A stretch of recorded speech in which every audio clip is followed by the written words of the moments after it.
മാതാപിതാക്കൾക്ക് ഗുരുതരമായ വീഴ്ച വരുന്നുണ്ട് അവിടെ. കുട്ടികൾക്ക് ഐപാഡും ഫോണും കൊടുത്തിട്ട് അങ്ങ് പോവല്ലേ, അടുക്കളയ്ക്ക് പോകുന്നു, വാപ്പ വഴിക്ക് പോകുന്നു. മക്കള് ഇതായാ പിന്നെ ഒരു ശല്യമില്ല, അവരങ്ങ് മിണ്ടാണ്ടിരുന്നോളും. ഇത്രയേ നമ്മൾ ചിന്തിക്കുന്നുള്ളൂ അല്ലേ? നമ്മളതിന്റെ ഗൗരവം ആലോചിക്കുന്നില്ല. നമുക്കത് കൺട്രോൾ ചെയ്യാൻ കഴിയില്ലെങ്കിൽ അത് കൊടുക്കണ്ട, ലിമിറ്റ് ചെയ്യണം. മൊബൈൽ ഫോണുകളുടെ ഉപയോഗങ്ങളെ കൊച്ചുമക്കൾക്ക്, മുതിർന്നവർക്കാണെങ്കിൽ പോലും ടൈം ലിമിറ്റ് വെക്കണം എന്നാണ്. ആഴ്ചയിൽ 1 മണിക്കൂർ അത്ര മതി. സ്കൂളില്ലാത്തൊരു ദിവസം 1 മണിക്കൂർ, 2 മണിക്കൂർ, അല്ലാത്ത ദിവസം കൊടുക്കണ്ട. എന്തേ? നമുക്കും കൺട്രോൾ ചെയ്യാൻ പറ്റില്ല, അവർക്കും കൺട്രോൾ ചെയ്യാൻ പറ്റില്ല. പിന്നെ അതിൽ നിന്ന് നല്ലത് പഠിക്കുന്നുണ്ടോ, ഖൈറ് മനസ്സിലാക്കാൻ അവസരമുണ്ടോ? യാ ഹബ്ബദ, അങ്ങനെയൊന്നും അല്ലല്ലോ ഉണ്ടാവുക. നമ്മൾ അറിയുന്ന പോലും ഇല്ല. ഏതുപോലെ എന്നറിയോ?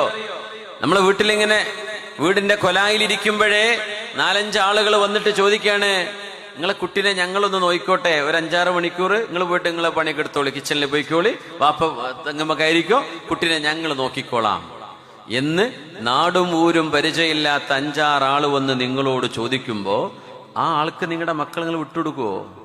കൊടുക്കുവോ? ഷാജാനോ ചെയ്യോ? ഇല്ല. അതുപോലെ ഇപ്പൊ ഈ ഐപാഡും മൊബൈലും കൊടുത്ത് ഏൽപ്പിക്കുക എന്ന് പറഞ്ഞാൽ അവരാരാണ് പിന്നെ നോക്കുന്നതെന്ന് നമുക്കറിയുന്ന പോലും ഇല്ല.